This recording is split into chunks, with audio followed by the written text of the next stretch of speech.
அழைப்புக்கு இணங்கி வந்திருக்கிற தொலைக்காட்சி மற்றும் பத்திரிகை நண்பர்களுக்கு என் அன்பான வாழ்த்துக்களும் பாராட்டுகளும். இந்திய ஜனநாயக கட்சியுடைய தலைவர் ரவி பச்சமுத்து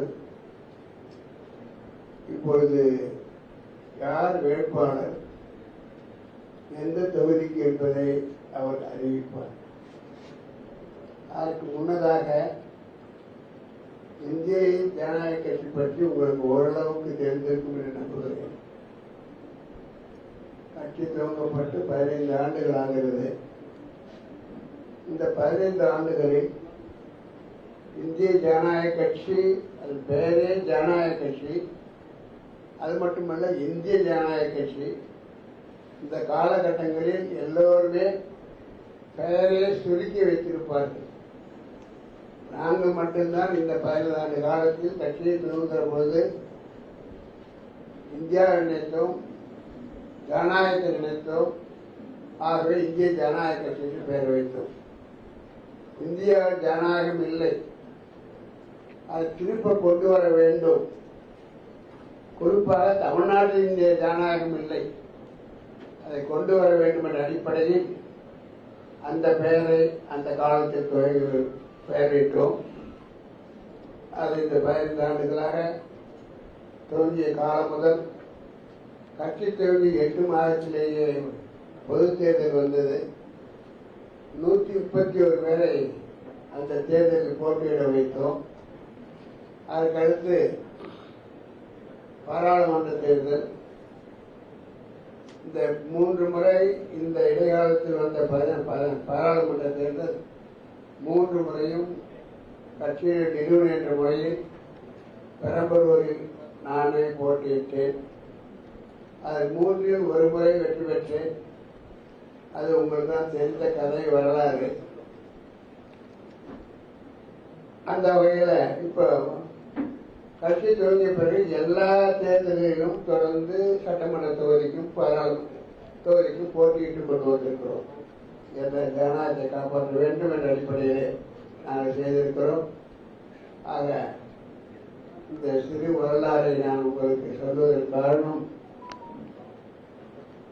நாங்கள் எங்களுக்கான ஒரு வழியை பின்பற்றி தமிழ்நாட்டில் அரசியல் நடத்தி கொண்டு வருகிறோம்.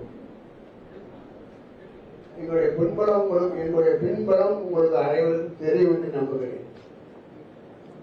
இருந்தாலும் கூட அரசியலுக்கு வர வேண்டிய அவசியம் என்ன என்றால், தமிழ்நாட்டில் நாளுக்கு நாள் ஊழல், லஞ்சம்,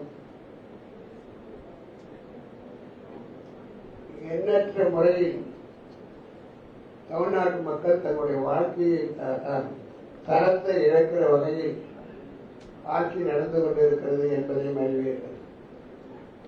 ஊழல், லஞ்சம், விலைவாசி உயர்வு, கொலை, கொள்ளை, இதெல்லாம் எல்லாரும் சொல்றதுதான்.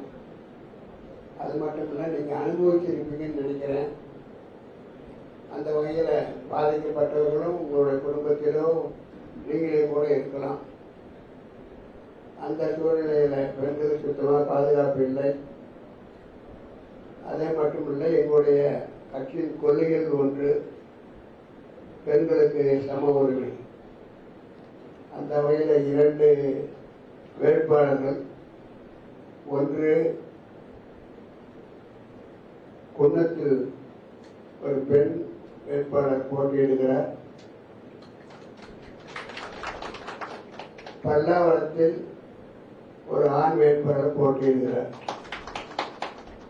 அவர்கள் யார், என்ன படித்திருக்கிறார்கள், அவருடைய பின்புலம் என்ன என்பதை இப்பொழுது நம்முடைய கட்சியின் தலைவர், இந்திய ஜனநாயக கட்சியுடைய தலைவர் தம்பி ரவி பச்சமுத்து உங்களுக்கு தெரியும்.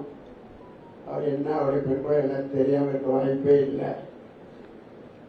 ஆக அந்த வகையில் நாங்கள் என்னை பொறுத்தவரை, நான்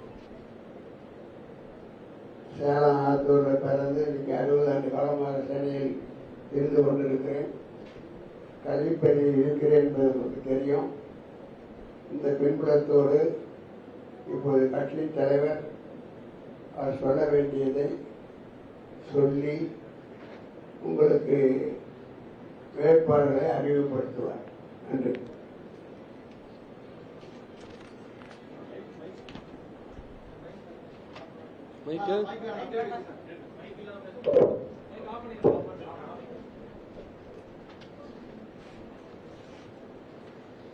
இந்திய ஜனநாயக கட்சியின் சார்பாக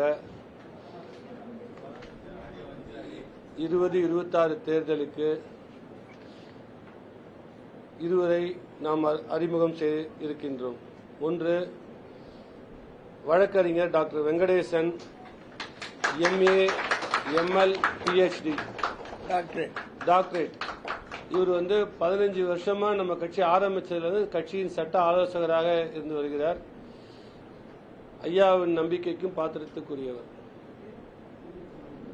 அதே மாதிரி சொல்லிட்டேன் பிராக்டிஸ் வைக்கன்னு சொல்லுங்க.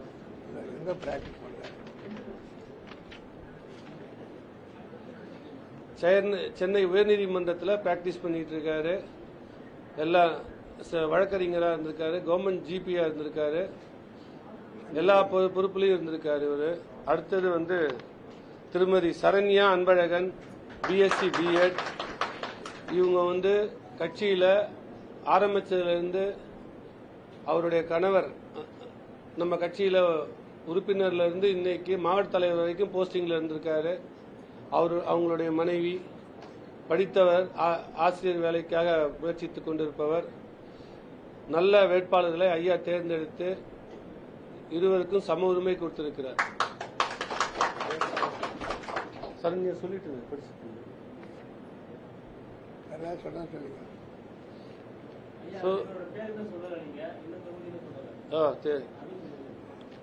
வெங்கடேசன் பல்லாவரம் தொகுதியும், திருமதி சரண்யா அன்பழகன் குன்னம் தொகுதியும்.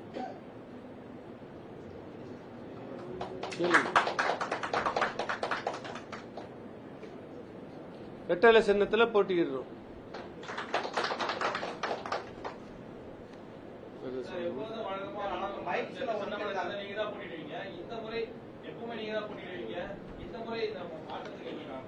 நானு இல்ல நான் சொல்றேன். இல்ல அவர் கேட்கறது எப்போ யார் போட்டிடுவா?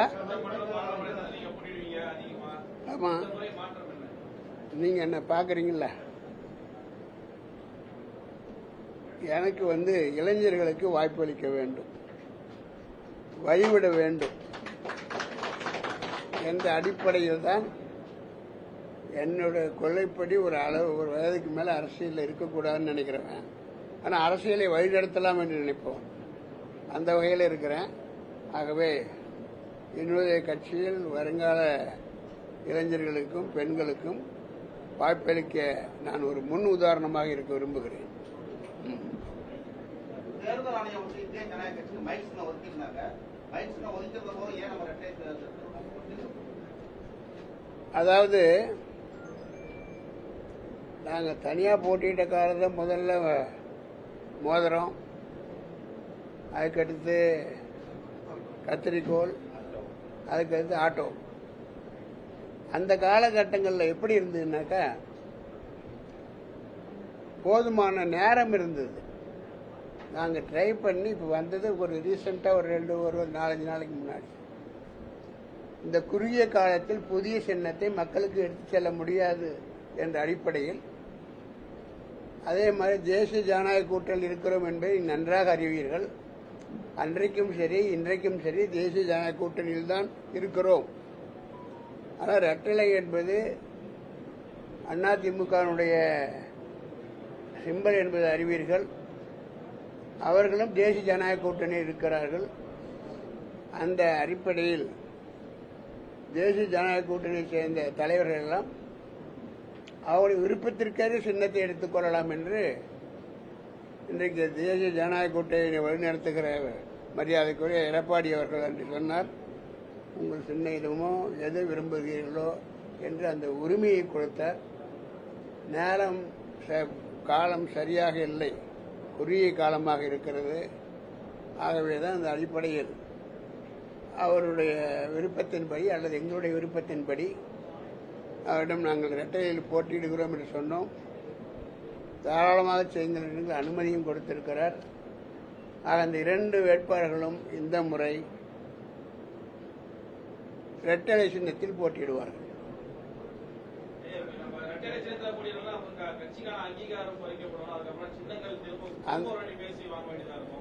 அப்படி இல்லை. முதல்ல நான் பாராளுமன்றத்துக்கு ஒரு தடவை ஒரு அட்டண்டன்ஸ் போட்டேன். இப்ப நான் சட்டமன்றத்தில் நான் பயிற்சி நடத்தி 15 வருஷமா இருக்கு. ஆகவே தோழமை கட்சியில நம்ம ஒரு நல்ல கட்சி, அவங்களும் லீட் பண்றாங்க தமிழ்நாட்டை. அந்த வகையில் நாங்கள் சட்டமன்றத்தில் கண்டிப்பாக நாங்கள் போய் சேர வேண்டிய அவசியம் இருக்கிறது. அதனால யார் தோழமையை கொண்டால், எந்த கட்சியினுடைய சின்னத்தை எடுத்தால் இன்றைக்கு வெற்றி வாய்ப்பு அதிகமாக இருக்கிறதோ அந்த வெற்றி வாய்ப்பின் காரணமாக அவருடைய அனுமதியோடு நாங்கள் இன்றைக்கு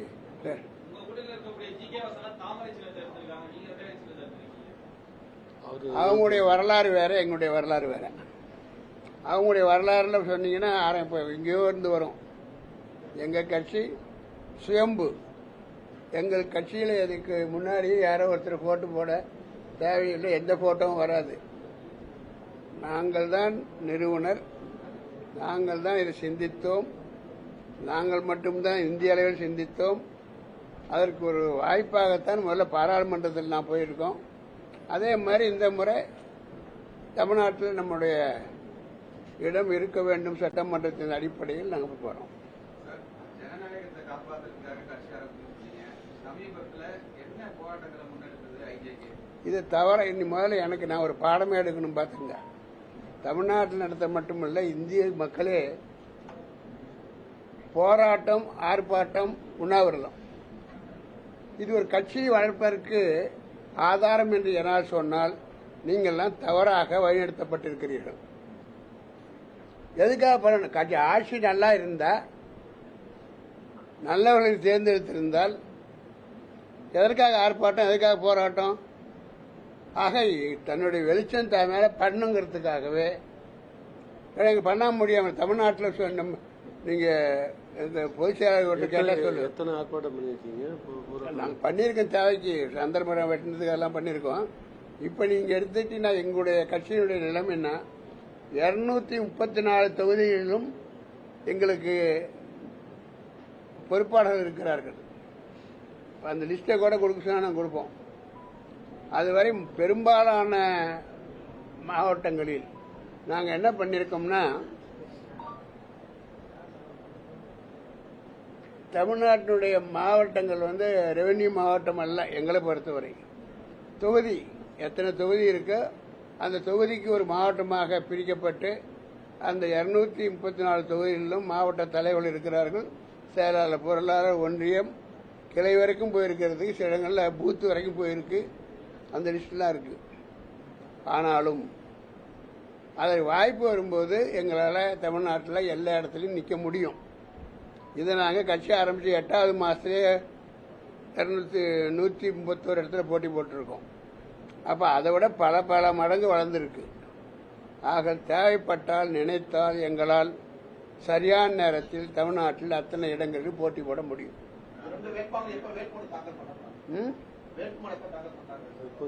முதல்ல பல்லாவரத்துக்கு, உங்களுக்கு 30ஆம் தேதி குன்னம், 30ஆம் தேதி குன்னத்தில், 4ஆம் தேதி பல்லாவரம். வாக்குறுதிகள் என்பது முதல்ல எங்களுடைய சட்டமன்ற உறுப்பினர்கள் வந்த பிறகு நான் ஊழலுக்கு முழுக்க எழுதி, அந்த ஊழல் எப்படி ஜனநாயகத்தை கெடுக்குது என்பதற்கு உங்களுக்கு பெரிய பாடமே நான் எடுக்கணும்.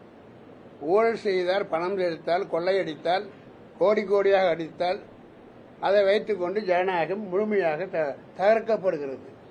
அதுதான் முக்கியமானது. நீங்க இந்த தேர்தலாம் என்னை பொறுத்த வரைக்கும் பர்சனலா சொல்றேன், இது ஒரு சாங்கியம், ரைச்சுவல். ஏன் பணத்தை அள்ளி விடணும்? பணம் எங்கிருந்து வருது? யாராவது உழைச்சி சம்பாதிச்சு கொண்டு வந்திருக்கீங்களா? அப்படி யாராவது சொல்ல முடியுமா உங்களால? எல்லாம் உங்க வரிப்பணம், மக்கள் வரிப்பணம். தெருக்கூட்டில் அந்த அம்மா மேற்கொண்டு எப்படி ஒரு பெரிய பொருளாதாரத்தில் உயர்ந்த இருக்கும் அத்தனை பேர் வரி கட்டுறான். அந்த பாவப்பட்ட மக்களுடைய வரிப்பணத்தை நீங்கள் வாங்கி கொண்டு திரும்ப திரும்ப கரண்ட் வரி கூடுதல், வீட்டு வரி கூடுதல், அதே போல உங்களுக்கு எதுக்கு எடுத்தாலும் ஊழல். அங்கே போன எந்த ஒரு காரியத்தையும் நாங்களாம் பாதிக்கப்பட்டவங்க நேரடியாக எந்த ஒரு காரியத்தையும் ஒரு ஆபீஸில் நீங்க பணம் கொடுக்காம சாதிச்ச சொல்லு. நீங்க உங்களை எல்லாத்தையும் கேட்கறேன். ஒரு ஜாதி சான்றிதழோ அல்லது வேற ஏதாவது ஒரு வீடு கட்டுறதுக்கு பர்மிஷனோ, தெருவில் 4 வேண்டி மண்ணு கட்டத்தை விடுறான. ஆக இது தோற்றமே எல்லாமே இன்றைய ஆளுங்கட்சி இங்க இருக்கிற அத்தனை ஊழல், லஞ்சம். தலைவன் சரியா இருந்தா தலைவன் எவ்வழி, மக்கள் எவ்வழி. அதனால என்ன நினைக்கிறாங்கன்னா, இப்போ அரசியலுக்கு வா, அரசியலுக்கு எதுக்கு வர்றது? சேவை செய்யவா? இன்னைக்கு ஒரு லிஸ்ட் எடுங்க. உங்க ஆரம்ப காலத்தில் எப்படி இருந்தார்கள், என்ன தொழில் செய்தார்கள், இவ்வளவு எப்படி வந்தது, எவ்வளவு பேர் வெளிநாட்டில் பணத்தை வைத்திருக்கிறார்கள். நீங்க ஒரு கேள்வி கேட்டு அதுக்கு பதில் வாங்கலாம், பார்க்கலாம் நீங்கெல்லாம். ஆக நீ தமிழ்நாடு ஊழலுடைய உச்சம், அதை பார்த்து விட்டு அதற்கு பின்னால் வந்த அரசியல் தலைவர்களும் எதிரி என்ன ஆயுதம் எடுக்கிறானோ நாம் எடுத்தாக வேண்டிய அவசியம் இருக்கிறது என்பதால் இன்றைக்கு மற்றவர் கட்சிகள் ஆரம்பிச்சிட்டாங்க. ஆக இது இன்னைக்கு நேரத்தில் ஆரம்பிச்சு அண்ணா சொன்னாரு. என்ன சொன்னாரு? அரசியல் என் கட்சி இருக்கிறவங்க எப்படி இருக்குன்னு சொன்னாரு. அவர் சொன்ன பயப்பட்டாரு. ஆட்சி அமைக்க உடனே அவருக்கு வாய்ப்பு கிடைச்சுமே, ஐயோ இவர்களை வச்சுக்கிட்டு நான் எப்படி பண்ண போறேன், ஏன்னா அவங்களோட குணங்கள்லாம் தெரியும், என்ன பண்ணுவாங்கன்னு தெரியும். பயப்பட்டார். எனக்கே நான் அந்த தகுதி வரல, ஆனா மக்கள் ஓட்டு போட்டாங்களே, அழகா பேசினாங்க. மக்கள் அந்த நேரத்தில் டிவி இல்லை, பெரிய இந்த மாதிரி மீடியா இல்லை, அதனால தொடர்ந்து பேசினார். மக்கள் கவர்ச்சியால் கவரப்பட்டார்கள். அதனால போட்டு போட்டாங்க. போட்ட உடனே அவரே எனக்கு ஏன் இது வந்ததுன்னு சொன்னார். அவர் என்ன சொன்னதெல்லாம், என்னுடைய அரசியல் தலைமையில் வர்றவங்க யாராக இருக்க வேண்டும், எதற்காக இருக்க வேண்டும் அப்படின்னு கேட்டீங்கன்னா, அரசியல் என்பது ஒரு தொழில் அல்ல. பத்திரிக்கை கொடுத்திருக்காரு அன்னைக்கு. அரசியல் என்பது தொழில் அல்ல. அதே போல அரசியல் ஆதாயம் பார்க்காதவர்கள், இந்த பாலிசி சொல்லுங்க இன்னைக்கு. அரசியல் ஆதாயம் பார்க்காதவர்களும் அரசியல் தொழிலாக நினைக்காதவர்களும் அவர்களே என் கட்சிக்கு வேண்டும் என்று அன்னைக்கு அண்ணா சொன்னார். ஆதாயம் என்ன அர்த்தம்? ஊழல் பண்றது. தொழில் அரசியல தொழிலா நினைக்காதீங்க. 100 தொழில் நீங்க செஞ்ச, எத்தனை தொழில் வேலை செய்ய, மனிதா பிறந்தவனுக்கு வாழணும், 10 பேருக்கு உதவணும், தொழில் பண்ணுங்க. ஆனால் அரசியலை தொழிலாக நினைத்தால் அந்த தொழில் என்பது மக்கள் வரிப்பணத்தின் மூலம்தான் நீங்க விளையாட முடியும். பயந்தவர் அண்ணா, இன்னைக்கு அவர் பயந்த மாதிரி ஆகி போச்சு.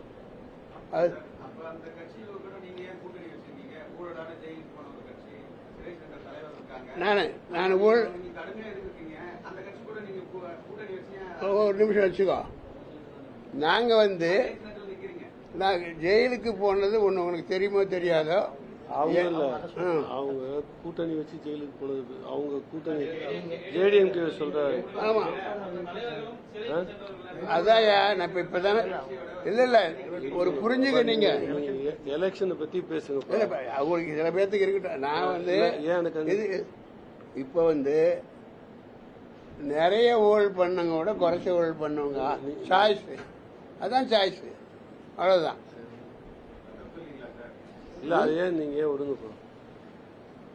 ரைட், ஓகே, நன்றி.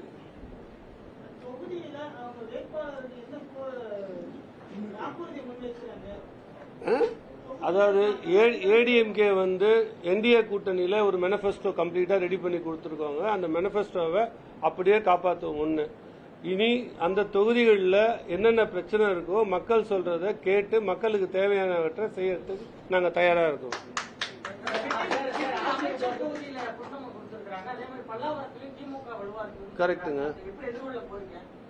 அதாவது ஒருத்தருமே பார்க்கறதுக்கு எல்லாம் வலிமையா தெரியும். அங்க போனதான் அவங்களுக்கு என்ன ப்ராப்ளம் இருக்குன்னு அவங்களுக்கும் 5 ஆண்டு காலத்துல என்னென்ன குறை வச்சிருக்கிறாங்க, நிறைய வச்சிருக்காங்க அவங்களுக்கும் தெரியும். நாங்க கூட்டணியும் எங்களுக்கு ரொம்ப ஸ்ட்ராங்கா இருக்குதுன்னு நாங்க நம்புறோம். என்டிஏ கூட்டணி ரொம்ப ஸ்ட்ராங்கா இருக்கிறதுனால நாங்க அதை வச்சு நாங்க போறோம். பரப்புரை இனிமே ஸ்டார்ட் பண்ண வேண்டியதுதான். இன்னைக்கு ஈவினிங்ல ஸ்டார்ட் பண்றோம்.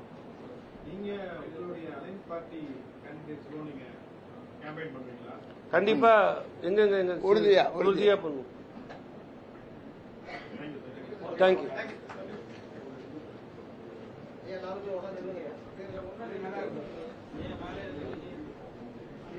சொல்றோம்.